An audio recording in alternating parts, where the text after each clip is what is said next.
It is 100 degrees here in Israel, but if you think I'm going somewhere cooler, think again.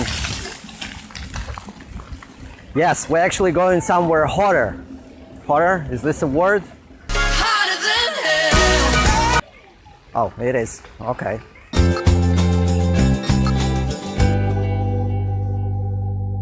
Shalom there, this is Arkady Hasidovich, and I'm the Shaliach in southern New Jersey. But right now I'm still in my hometown of Yokneam in Israel. Although by the time you're watching this, my family and I are probably already in Cherry Hill. Not really sure where am I. So it's summertime. Let's talk vacations. So how do Israelis like their vacations? Well, we got our share of hotels and Mediterranean cruises. But there's one special kind of typical Israeli vacation. Tzimmer. Tzimmer is a room in Yiddish, I believe. But actually, it is not a room, but rather a picturesque and isolated house or a cabin nested in some pastoral and scenic surroundings like Galilee or Golan Heights. So usually it is a very green, lush and breezy kind of vacation. But this is not where we are going to vacate.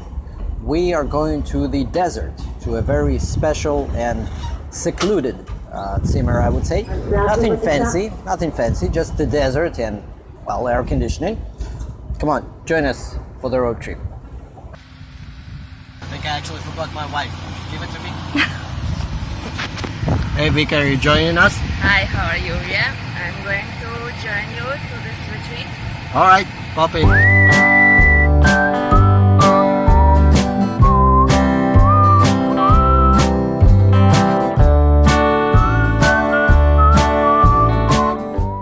If you can really see that, down below there is an Arava desert, and on the other side is Jordan, the state of Jordan.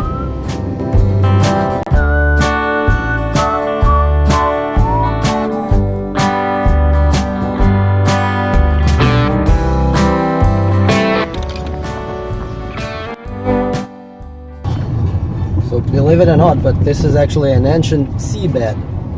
There used to be a sea here some tens of thousands of years ago. A little bit off the beaten track, as you can see. Hopefully we'll be okay, because my car is not a four-wheel drive. But let's hope for the best.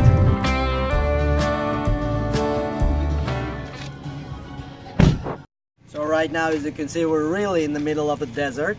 It's an interesting spot here that I wanted to show you. You know, in the desert, the rains are really rare, but when it rains, it pours, as they say. And as you know, in the desert, the soil, it doesn't absorb the water. So you can see these giant streams of water just pouring in to the lowest point at the local area. So what they do here, they actually made a reservoir. Right now, it's empty.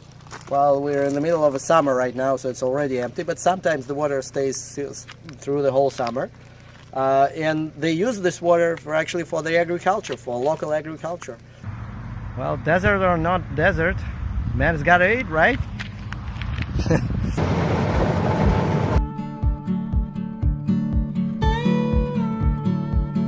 So I thought I'd give you a tour of our cabin.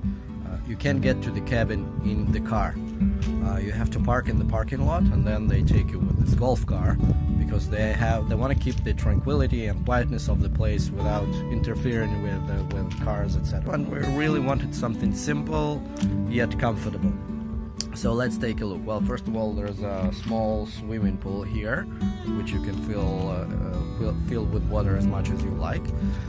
There's this patio over here with a pretty simple roofing, and you can see me in the mirror. And this is the cabin, and as I said, it's nothing fancy, but you got everything you need. You got your ceiling fans, you got your air conditioning, and this is the living room, a small kitchenette, a dining table, and there's even a fireplace for the winter times. Nice and comfy bed. There's a tent bed where you can chill, and also a hammock, and just the desert outside. That's the whole idea. Get away from the civilization and live in the desert, but with all the amenities.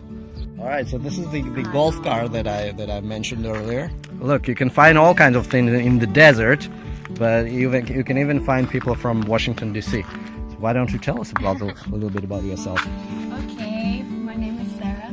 Sarah, nice to meet you. Nice to meet you. I come from Washington D.C. originally, but now I live in Israel, How cool. in the desert. And yeah, I work here, driving this nice golf cart.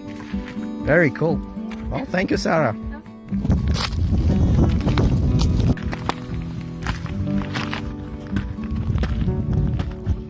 This is an absolutely margin experience. This barren land, absolutely nothing. Just stones and sand and nothing. But these little guys, I don't know how they do it, but they hang in there. Look at this, even some flowers over here. Isn't this just amazing? Going to the desert without visiting the Dead Sea is actually like going to the JCC without visiting the new pool. Not sponsored by the JCC, by the way.